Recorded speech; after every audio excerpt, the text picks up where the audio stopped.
Olá, gente, tudo bem? Professor Thiago aqui para mais uma aula de matemática. Nós vamos falar hoje sobre regra de 3 simples. Fiz questão de estruturar de uma forma simples para não complicar esse conteúdo, que ele é bem fácil.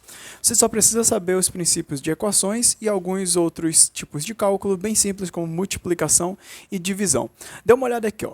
Na regra de 3 simples, nós trabalhamos com grandezas. O que são grandezas? Grandezas são unidades com as quais nós estamos lidando. Por exemplo, vamos ler aqui nossos dois exemplos e vamos identificar quais são essas unidades com as quais nós estamos lidando. Nesse caso, nossas grandezas. E depois nós vamos analisar quando são diretamente proporcionais ou inversamente proporcionais. Vamos ler nosso exemplo. Maria comprou 5 camisetas e pagou R$ 120. Quanto ela pagaria se comprasse 12 camisetas? Observem dois termos que estão se repetindo. Camisetas, reais, camisetas e preço. Ou seja, essas são nossas grandezas. É em cima desses dois elementos que nós vamos analisar nosso cálculo. Vamos dar uma olhada aqui no nosso segundo exemplo. Trabalhando 8 horas por dia, uma equipe realizou uma obra em 20 dias. Se eles trabalhassem 5 horas por dia, em quantos dias essa equipe terminará essa obra? Dê uma olhada. Horas por dia, dias e em quantos dias. Então, significa que nossas grandezas ou as unidades com as quais a gente vai trabalhar vão ser horas por dia e dias. Antes de nós resolvermos esses nossos exemplos, nós vamos fazer uma análise do comportamento da regra de 3 simples. Ela pode ser diretamente proporcional ou inversamente proporcional. Fique atento nesse estudo aqui agora. Quando é que as grandezas são diretamente proporcionais? É quando as duas unidades se comportam de forma direta ou de forma semelhante. Observe só. Enquanto uma sobe, a outra sobe. Enquanto uma desce, a outra desce. Como assim, Thiago? Dá uma olhada aqui, ó. Maria comprou 5 camisetas e pagou R$ 120. Até aqui tudo tranquilo.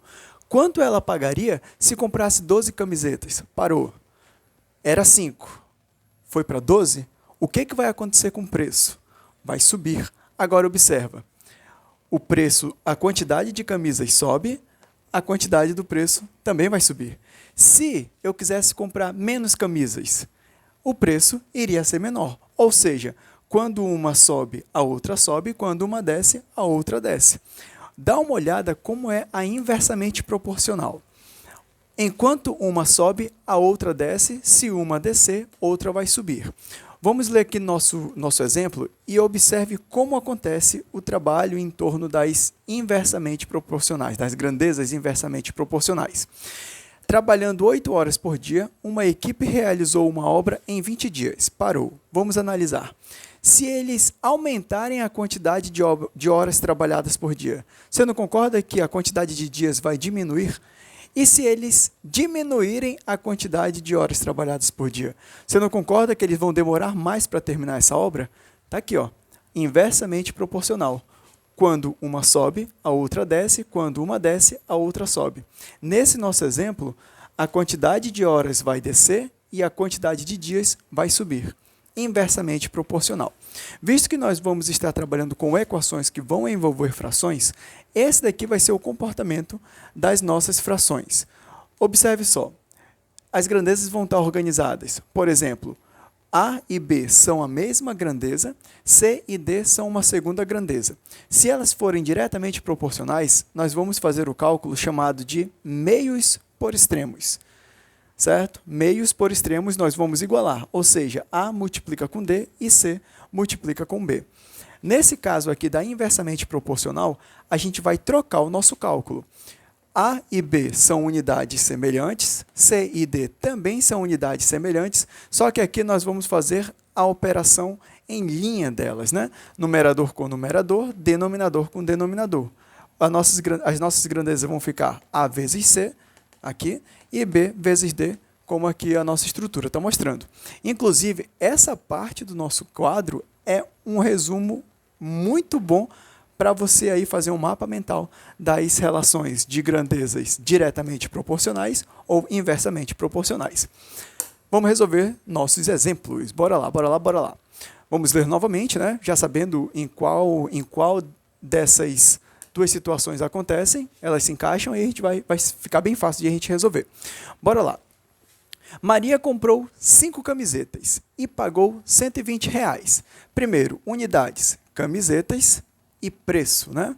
Camisetas e preço. Se ela comprou 5 camisetas e pagou R$ 120.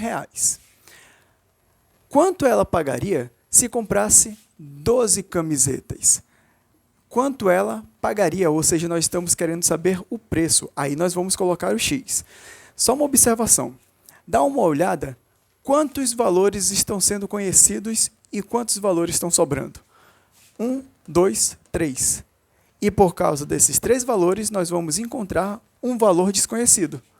Regra de 3. É por isso que se chama regra de 3, porque você tem 3 valores conhecidos e um desconhecido. E por causa de uma das estruturas, você vai conseguir descobrir esse valor, né? Bom, vamos lá fazer. Vamos fazer a análise se elas são diretamente ou inversamente. Nós já sabemos que ela é direta, né? Mas vamos ver aqui. Ó. Maria comprou 5 camisetas e pagou R$ 120. Como aumentou a quantidade de camisetas, aumenta a quantidade do preço. Se uma sobe, se uma desce. Meios por extremos, faz o xizinho, né? Então vai ficar isso daqui, a nossa multiplicação. Vai ficar 5 vezes o x igual a 12 vezes 120. E agora nós podemos continuar o nosso cálculo. 12 vezes 100, melhor, a gente repete o 5x igual 12 vezes 120 vai dar 1.440. 12 vezes 12 é 144, acrescento 0 já era. A gente passa para cá agora, o 5 estava multiplicando, ele vai passar dividindo. Ou seja, fazendo esse cálculo previamente, 1.440 dividido por 5 vai dar 288. Muito cuidado quando você chegar no final da sua conta, porque você tem que saber o que significa esse valor que você encontrou. Você viu o valor encontrado, aí você vem para cá agora. Ó. Ele estava na coluna de quem? Dos reais. Significa que ele vai precisar gastar R$ 288 para comprar 12 camisas. E essa seria a resposta dessa nossa primeira questão, envolvendo grandezas diretamente proporcionais. Agora a gente vai pegar grandezas inversamente proporcionais. Vamos lá. Fazer aqui nosso exemplo número 2, né? Trabalhando 8 horas por dia, uma equipe realizou uma obra em 20 dias. Se eles trabalhassem 5 horas por dia, em quantos dias essa equipe terminará essa obra? Novamente, vamos ter que fazer a nossa análise aqui, né? As nossas unidades ou grandezas são horas por dia e quantidade de dias aqui. Horas por dia e quantidade de dias. Nós vamos analisar 8 horas por dia. Eles realizaram essa obra em 20 dias. Continuando nossa questão, se eles trabalhassem 5 horas por dia, em quantos dias eles terminariam essa obra? Novamente, observe. 1, 2, 3 valores conhecidos e um desconhecido. Regra de 3. Só que ela vai se encaixar nas inversamente proporcionais. Por quê? Porque, observe só, quando uma unidade subir, a outra vai descer. Ou, quando uma unidade descer, a outra vai subir. Preste só atenção. Se 8 horas por dia eles terminarem em 20 dias, se eles trabalharem menos, eles vão demorar mais. Por isso que elas são inversamente proporcionais. Numerador com numerador, denominador com denominador. Isso daqui vai ficar assim, ó. Ou seja, 5x igual a 8 vezes 20. Organizando isso, nós podemos escrever da seguinte maneira. Ó. Vou repetir o 5x aqui. 8 vezes 20 vai dar 16 e acrescento 0. Aí agora, nós podemos trabalhar com as equações normais. O 5 está multiplicando o x, ele vai passar dividindo. Ou seja, vai ficar 160 dividido por 5. 160 dividido por 5 vai dar 32, né? Fazendo o cálculo previamente. Novamente, você tem que ficar ligado ao que esse x ou esse valor desconhecido que você encontrou vai significar. Encontrou ele aqui? Olha a coluna para você analisar direitinho com o que você está trabalhando. Esse 32 é o x, esse x está na coluna dos dias, então significa que eles vão demorar 32 dias para concluir essa obra. Agora, observe como tem sentido. 8 horas por dia foi em 20. Diminuiu a quantidade de horas, aumentou a quantidade de dias. Está aqui, ó. Faz sentido. Essa é a análise que você tem que fazer quando estiver trabalhando com regra de 3 simples, analisando as grandezas diretamente e inversamente proporcionais. Ou seja, a nossa resposta aqui seriam 32 dias. Né? Essa equipe demoraria 32 dias para terminar essa mesma obra. E está aí a nossa aula sobre regra de 3, esse resumão, com 2 exemplos. Obviamente, há exemplos mais complexos, mas isso daí vai de acordo com o seu ritmo de estudo, certo? Não esqueça de compartilhar esse vídeo. Compartilhe com pessoas que vão fazer concursos públicos ou nunca conseguiram entender regra de 3, porque esse resumo está bem estruturado e esses 2 exemplos dá para ficar na cabeça, só é você praticar direitinho, certo? Bom, dá like nesse vídeo, não esqueça de se inscrever nesse canal e até a nossa próxima aula. Tchau!